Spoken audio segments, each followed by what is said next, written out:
Okay, all right. You've landed on Island 49. I'm your host, Weston Smith, diving into week 4 of the 2023 NFL season, where our San Francisco 49ers are taking on division rival Arizona Cardinals. As always, prior to the game, love to spend a few minutes here, not too long, just talking a little bit about expectations for the game, what I'm most excited about besides just football and our team playing after 10 days without our team in action, coming off that win in week 3 against the New York Football Giants. So Arizona Cardinals, they, week after week, a new team presents new problems and new things around expectations and what we expect, from our team, from our performance perspective. So what are we expecting from the 49ers this week? What I'm expecting is a tougher opponent than advertised coming into Levi Stadium. I know they're 1-2. I know that the 49ers are, I don't even know the line. Last time I saw 14 and a half point favorites. But I think that is a grave mistake to think that you are 2 full scores better than a division opponent. A division opponent that nonetheless everybody wrote off at the beginning of the season when it comes to the trades that they were making prior to their franchise quarterback. Kyler Murray still on IR. Obviously, all reports are he's not coming off IR anytime soon. New rookie head coach. They felt like they were at the bottom of the barrel in the NFC, in the NFL, and specifically in the NFC West. But when all said and done, they've played some pretty respectable football thus far this season. So just to quickly recap, in week 1, they lost to the Washington Commanders by 4 points.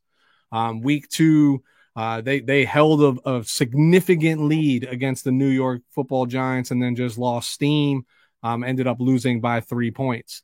Last week in week 3, they did the unthinkable in beating the Dallas Cowboys by 12 points when I am sure they were every bit 10, 12 point underdogs going into that game. So this game, outside of that Dallas win, has trap game written all over it. But I've always said, anytime you've listened to any show that I've done on Island 49 or We're Talking Football or wherever I've been a guest, that there should be no such thing as a trap game when you're having conversations about a divisional opponent. Those games are just grinds in comparison to the rest of your schedule. Why? Well, you will see those teams at least twice a year over year over year. Sometimes you're going to see the same regime. We have not yet seen this version of the Arizona Cardinals under their new head coach, formerly the DC, down in Philadelphia. But we know that defense gave us problems and gave us fits. So I know everybody wants to check the box and start running away with this we are so good to go. This is going to be an easy game. That's a mistake. This is the NFL. There are no easy games. Yeah, at the end of a game, you might be like, that was easier than I anticipated. But you need to get up week in, week out, and be prepared to play your opponent. And the biggest challenge for me that the Arizona Cardinals present is I feel like this season they are playing with house money, which makes them a very dangerous team. What do I mean by house money? Nothing to lose, right? So expect the unexpected. In a situation where you think this is a layup punt. Is it? Are they going to fake it, right? Are they going to have a propensity to go for it more often than not on 4th down when you might expect that your defense got off the field on 3rd down? These are the things that you need to be aware of. What other problems do they actually present? Well, they're running the ball pretty dang well. When you really look at it, I think right now they're averaging, let's take a look, 156 yards per game through 3 weeks on the ground. And I know everybody's going to want to say, oh, well, the 49ers are stout against the run, this defense. And you're right? We do equip ourselves well to stop the run. This is an elite defense, top of the NFL as far as what they have to offer. But here's the real truth of the matter is if you look back at our previous 3 games, you're going to say, look what we did to the running game. Well, Did we really face teams that are running the ball well? Right now, the Arizona Cardinals, with that 156 yards per game average, that puts them at 3, 4, 5, 6th in the NFL based off of average. We faced the LA Rams, who are averaging 84 yards per game. We faced the New York Giants, who are averaging 88 yards rushing per game. And we faced the Pittsburgh Steelers in week 1, who are averaging 67 yards per game. Those numbers are half of what the Arizona Cardinals are averaging. And it's to be expected, right? A couple of days before the start of the season, they make a trade. They bring in Josh Dobbs to be their starting quarterback. He's still acclimating himself to the offense, didn't have an off season with this particular team. And they're going to lean on the run game till things get going. And James Conner has had himself a season so far.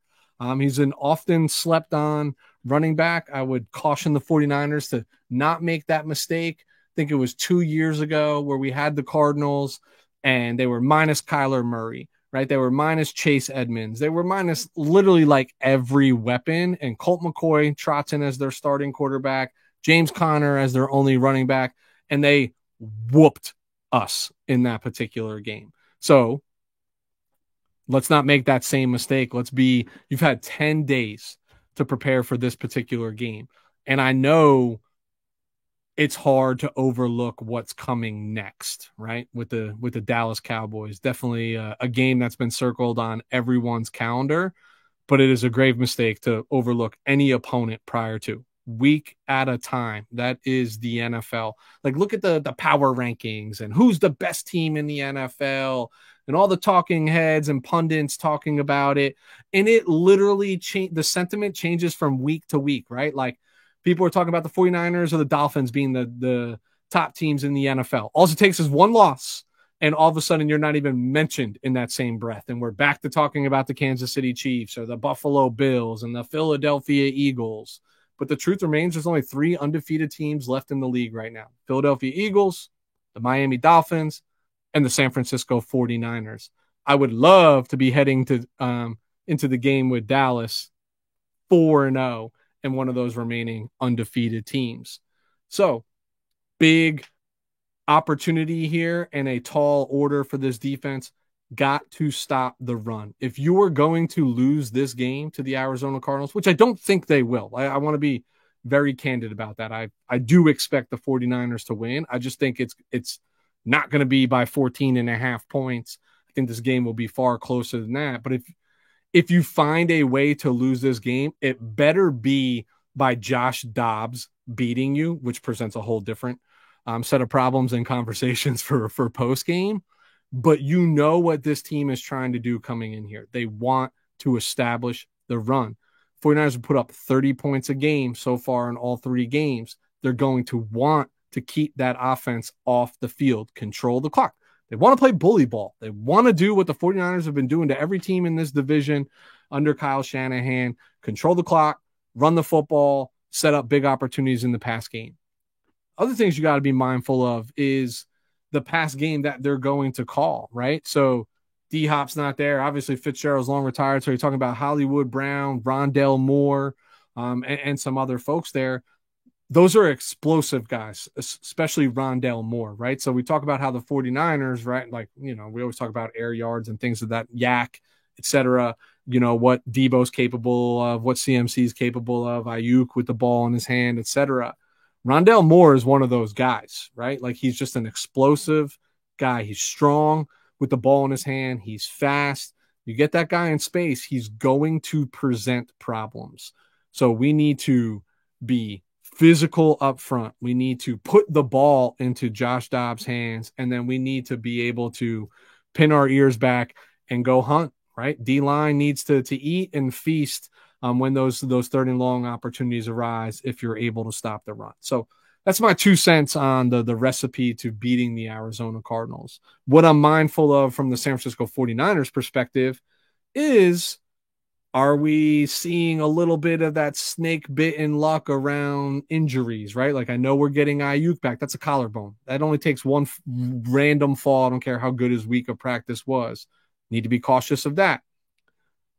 Everything looks like Deebo Samuel's going to play. Obviously, it'll probably still be a game time, mid-afternoon decision tomorrow, but we know the style of football that he plays. It's a physical brand. Banged up some ribs. After the soreness went away a day or two after that game, all of a sudden the knee's ailing a little bit. Jauan Jennings looks like he isn't going to suit up this game. Elijah Mitchell gets nicked up during practice. All things to think about that are ailments for the offense. So what does that say to me? If Elijah Mitchell doesn't play, then you're looking at Tyron Davis-Price, so TDP. You got Jordan Mason, CMC. So is this going to be another one of those games that us 49ers fans are always leery of this early in the season that is going to be heavily dependent upon Christian McCaffrey prior to playing Dallas when you want all of your weapons healthy? So just things to be mindful of. It'd be really great if the defense balled out and kind of minimize the choices that the offense has to make. Let's just control the ball, put a handful of points up there, be able to get out of this game with a W, and then let's focus on the big game that's behind us. So you saw Willie Snead was called up. Sherfield was called up from the defensive side. So again, all intents and purposes look like Deebo is going to play this game. But I expect that means Ronnie Bell is going to get another look. And, loved what I saw from him on that Thursday night game with the New York Giants. We talk about how Kyle Shanahan's receivers need to block or they will not see the rock. He did, right? Saw the rock. From a target perspective, it was one and it was a touchdown. He did make a second catch that was off a deflection, which was a big play at that moment in time and saved momentum from swinging the other way. But based on any limitations or snap counts around Deebo, questions or concerns around Ayuk, no Jauan, I think Ronnie Bell is going to find himself in the mix along with Ray. And I'm sure Kyle's cooking up some things just to get them the ball in space and let them do what they do, part of this yak scenario. But I think you beat your division opponents the same way every single time. You play 49ers football. You run the ball down their throat. You control both sides of the line of scrimmage. And you should walk away with a relatively comfortable W. But who knows? I go back to making the mistake of falling into the trap game here. It happens. It happens every single year. Teams put up duds. They're looking forward. They don't take their opponents serious enough. And like I said, you can't do that with division opponents. But I like to think because it's a division opponent on top of our game, an opportunity to continue to remain undefeated. You have Steve Wilks, the coordinator, right, who is in an active lawsuit against his former employer, the Arizona Cardinals. Wouldn't he love to put egg on their face in this particular game and have the defense rocking and rolling and ready to go? So it's going to be, Hargrave, Armstead, Kinlaw, Bosa, Farrell, Drake, all these guys, they're just going to have to play a solid game up front. And like I said, minimize the run game, put this ball in Josh Dobbs' hands, see what he's able to do. Hope he makes some mistakes considering his lack of starting experience in this league while he's been around for a couple of years now, and let him go. Looking for that tight end. You got to hope Warner, Greenlaw, they do their thing, right? Like Huff come up big. Demo, Mooney, just stay the course, right? Like just stay the course, play consistent football, and we should be able to take home this W and put it to bed and get ready for the Dallas Cowboys, who, need I remind you, as I said earlier, lost to this very same Arizona Cardinals team. This is what happens when you sleep on the opponent. This is the NFL. There is parity in this league, whether you want to believe that or not. Everybody operates under the same salary cap restrictions. So there are no super teams, right? Like in trading and acquiring all this talent and paying a luxury tax for being over the cap. The super teams come from the folks that are actually able to manage contract negotiations well and are able to draft well and then develop the talent that they draft. That's what sets teams apart. But the biggest mistake you can make is rolling out onto that field on Sunday and think that your opponent's just going to roll over for you, because they are not. They get paid to play just like your team gets paid to play.